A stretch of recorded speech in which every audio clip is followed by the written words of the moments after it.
good morning, class. We're going to discuss the new lesson, no? Let me check your attendance first. Who absent today? Okay, Miss Secretary, please take note the absent today. Okay? Now, we're going to discuss the new lesson. But before that, can anyone recall what was our topic last meeting? Yesterday.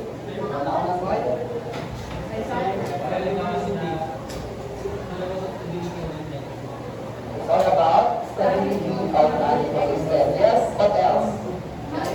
Ano ang natutunan mo doon?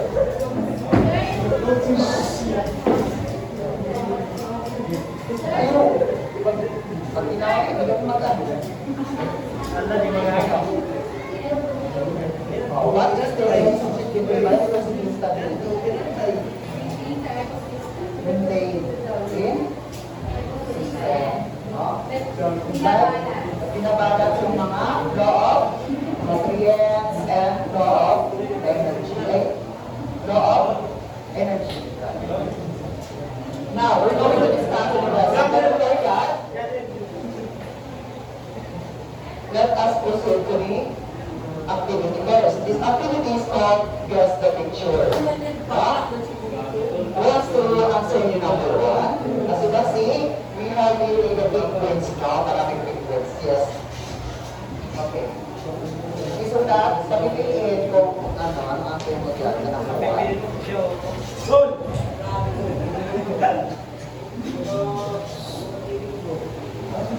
One.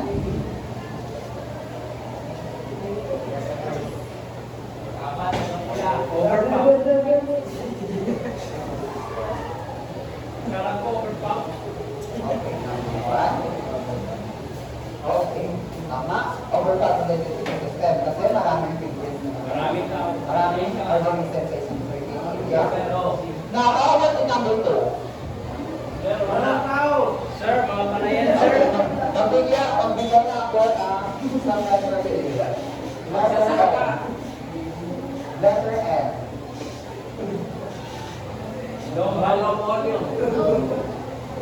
Kasi maliit na mga organism dito. Yes. Dito mismo yung sulat.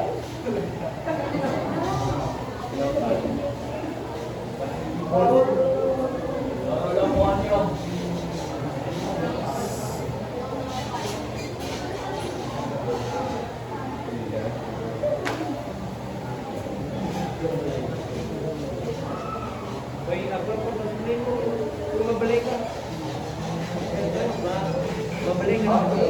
Number two is normal. Now, what is the difference between the one and two? Anong difference nila? Pagkakaiba? Ito sila ating before. Ating before. Yes. Anong pinakaiba nila?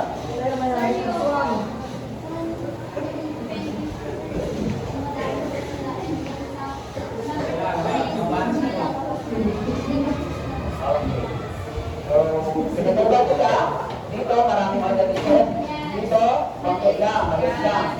Now, which is the two pictures enough food or enough organism? Enough food. Number two? Yes. Okay, number two. No? Which is the balance, more balance in ecosystem? Yung nag-balance yung ecosystem. So, from your observation here in the picture, what will be our topic today?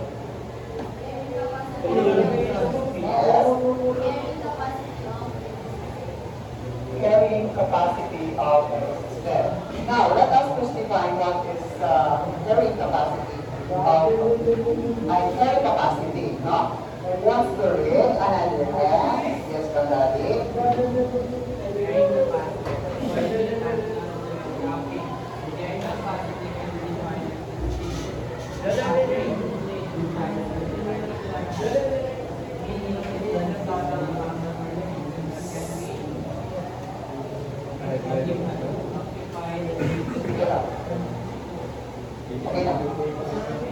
Okay. Carrying capacity capacity. According to National Geographic, carrying capacity can be defined as species over age population size in particular habitat. So meaning, total amount of an organism in certain area, like this, in certain area, total amount, ibig sabihin kung gaano sila karami. That is carrying capacity. And another definition, the size of the population of organism depends on the amount of resources. So nakadepende daw kung gaano sila karami, nakadepende daw sa resource of food. Resource, the amount of resources of food, source of water, the air, nakadepende yan. Okay. And when those factors did not meet, ang factors, ang sinasabi ng factors, yung food, the shelter, ano pa ba? The water, the energy sources. That is what factors. If hindi yan ma-achieve or hindi yan na-meet sa isang ecosystem, ano mangyayari sa atin? Mamamatay and survive, right? So, the population will decrease. Ano ibig sabihin ng decrease? Mababa. So, yung population is mababa. If yung mga factors really ma-meet, like the food, the shelter, unlimited pala yung food sa isang area, is mag-decrease ka yung population. No? Naintindihan? Yes, Okay. Let, on your own words, what is carrying capacity?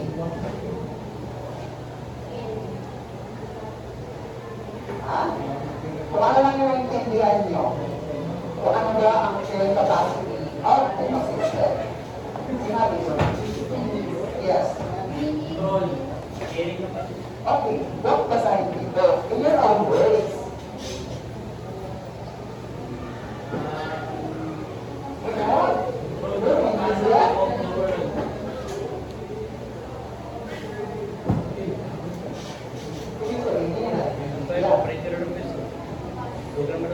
Carrying capacity is total amount of kung gaano karami ang organism or species sa isang area. That is carrying capacity. Naintindihan? Yes! Tapos, nakadepende daw yan sa source of food, source of water. The size of population of organism depends on the amount of resources, habitat, food, and needs. Kung wala masyadong food sa isang area, ano mangyayari? Hindi sila makakaproduce ng more. Kasi nga nagpaparami. Kasi nga, kulang yung food. Kulang yung resources of food. Naintindihan? Now, let us look into the factors that can affect the current capacity of an ecosystem. First, availability of necessities. First, food, shelter, water, and energy resources. So when these factors ito sila, factors yan tinatawag dyan. When these factors cannot be supplied by the ecosystem. Ibig sabihin cannot. Hindi nagsusupply. Cannot supply by the ecosystem, starvation may occur or in worst case scenario, it will lead extinction. Ibig sabihin ng extinction, maaaring mamamatay. If kulang man ang food, kulang man ang food and the water and energy sources, maaaring mamamatay. Maaaring bababa ang population. No? The population decreases. No? Naintindihan? Right as the Matatabas City, dati kasi, farm land dito. So sa PCE, maraming tao dyan. Anong nangyari ngayon? Marami rin yung lalo. Maraming bahay na. So ano nangyayari sa atin? Wala masyadong prutas. Diba? As you can see, bumibili ka tayo sa super para mamuha ng prutas, mamili ng prutas. Diba? Unlike sa province, unlike sa mga maraming puno, maraming prutas, sa province, maraming source of food. Yes, sir. Oo.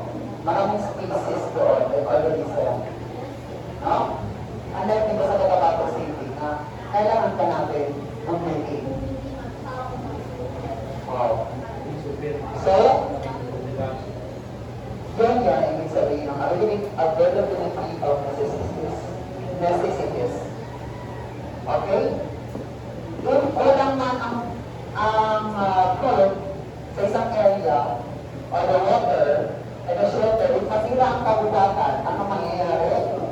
It can affect, no? The urban ecosystem. Ma-apektuhan din tayo as a human.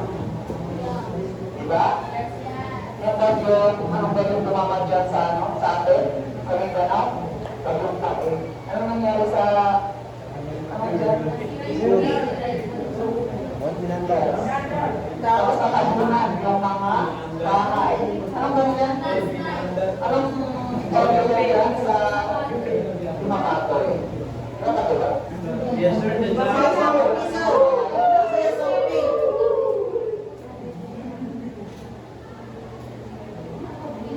Okay, naintindihan. Yung factors na nakaka-apekto sa ecosystem. Na if limited, if masira yung karugatan, if walang na water. Kasi water is important to us. No? Naintindihan? Any question, clarification? Next, environmental condition. If the population increase, ibig sabihin, pag nasa population, in certain area, it might cause changes in the condition of the environment. Kasi environment is a changes. Right? Kasi if population increase. No? Like this sa Cotabato City, di ba mainit? So kasi di ba mainit? Kasi wala masyadong ulo. Walang nag-a-absorb ng init. Kaya that's why mainit sa Cotabato City. Naintindihan? Maraming bahay kasi wala masyadong ulo. Kasi ang puno kasi nag-a-absorb ng init. Naintindihan? Yes, sir. Unlike sa province, grabe fresh ang air doon. No? Diba? Sino yung taga-province dito na ano? Alaysa? Diba? And pollution, diseases, and change in temperature may affect the population density. Ibig sabihin, if population increase, siksikan, like Cotabato City, maraming tao, maraming nakatira dito, yung diseases, maaari magkalat ang diseases, magkaroon ng pollution. If ever na one human o isang tao na nakasakit, na nakahawa, yung virus, magkalat. Kasi nga, maraming tao dito. Kaya maaari, madaling kumalat ang sakit. No? So, yun yung ibig sabihin ng environmental exposition. Naintindihan? Yes, sir. Question, clarification. No, sir. Just Okay. What is carrying capacity of the ecosystem? Yes.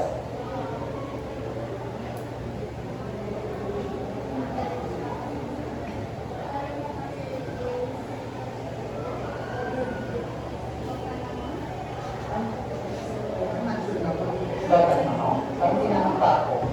Total amount of organism. Huh? So, that is tapos, nakadepende daw yan sa resources of food, no? If maraming food sa isang ecosystem, sa isang area, maraming they reproduce more naintindihan? So, dapat maintain balance of ecosystem. Alagaan natin yung karugatan natin. The nature. Yes, sir. Huwag natin silang putulin. Huwag putulin ng mga tao. Paano naman ang mga ibon? Paano naman mga organism, mga species na nakatira sa karugatan? Wala na sila. No? So, dapat alagaan natin sila. Kasi nga, importante sa atin. Yes, ang nagawa.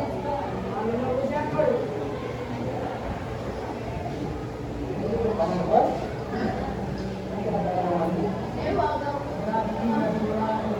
Tapos, para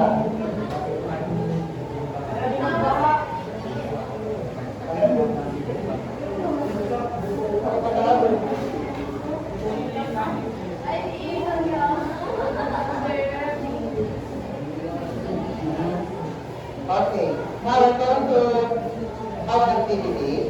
This activity is called, all you have to do is to answer the activity sheet by group. Now I will divide you into 4 groups. 5 groups. 1, 2,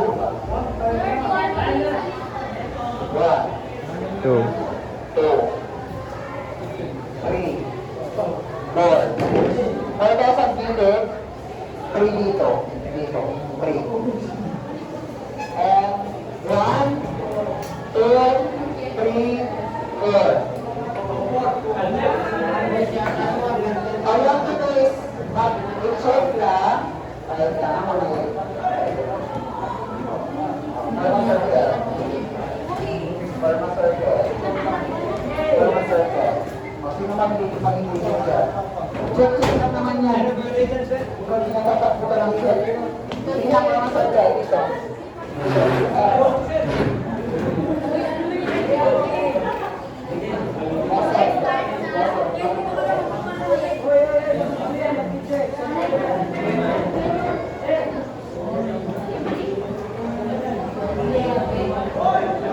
Sige na. Okay.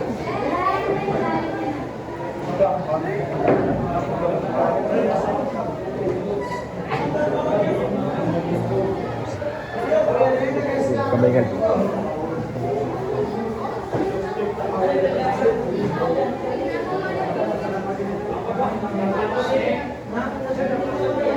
Basahin ang instruction.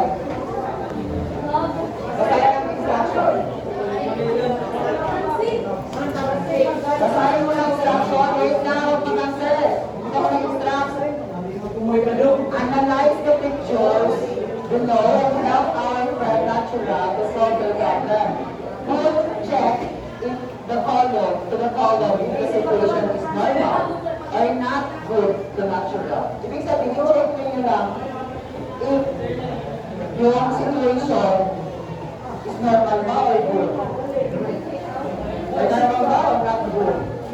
Bakit ka na lang? Basahin mo ng instruction. Sa exam, sa board exam, instruction mo na basahin bago mag-answer. Ha? Tandaan nyo yan.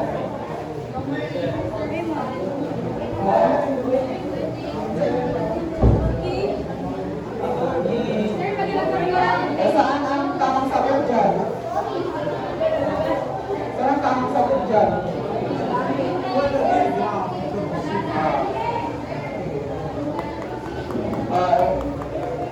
Tapos, yung essay, what will happen if there is too much number of species in the area? Ano mangyayari?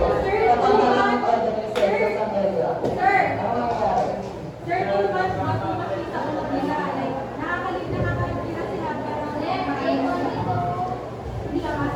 It's too much number of species. If maraming organisms sa area, ano mangyayari? Diba yung nasabi ko na? Hindi sinabi. Hindi. Dali-dali question.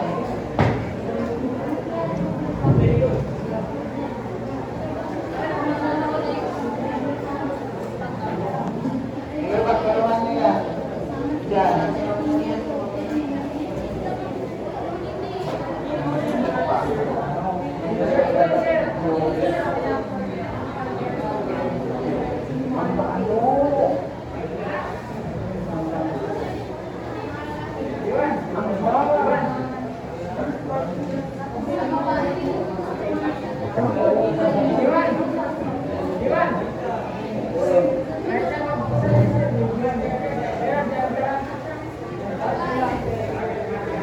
Left.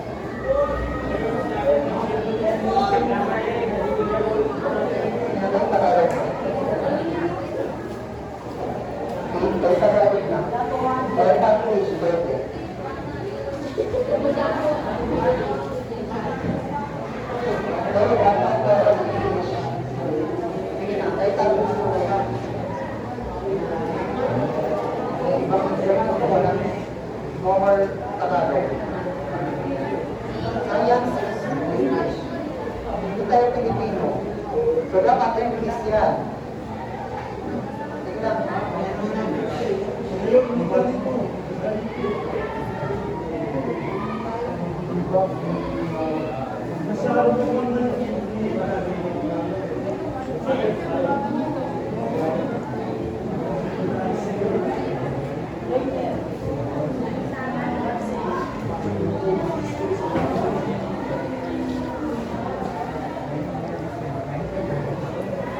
One minute left.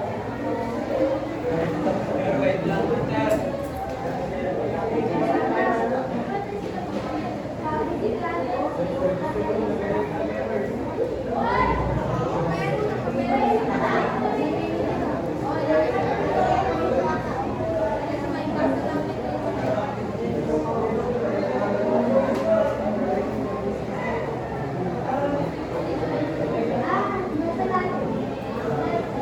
Okay, 30, 29, 27, 26, 25, 24, 23, 22, 21, 20, 19, 18, 17, 16,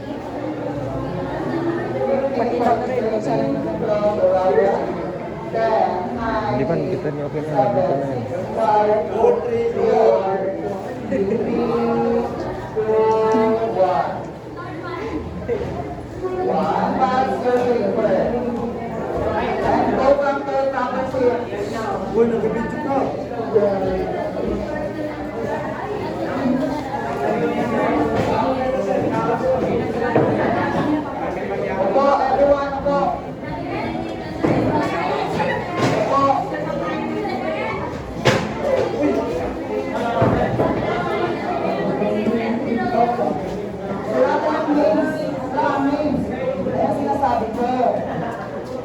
'Basahin ang instruction.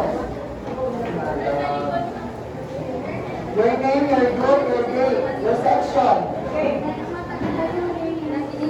Sige na, go back to your proper seat. 10, 9,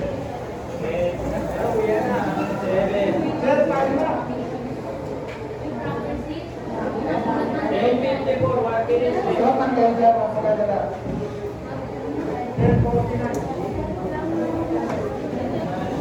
Pangalan ko. 5 minutes left. Isa lang yung time. Your section. Your date. Ano? Quick pa naman po.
ano,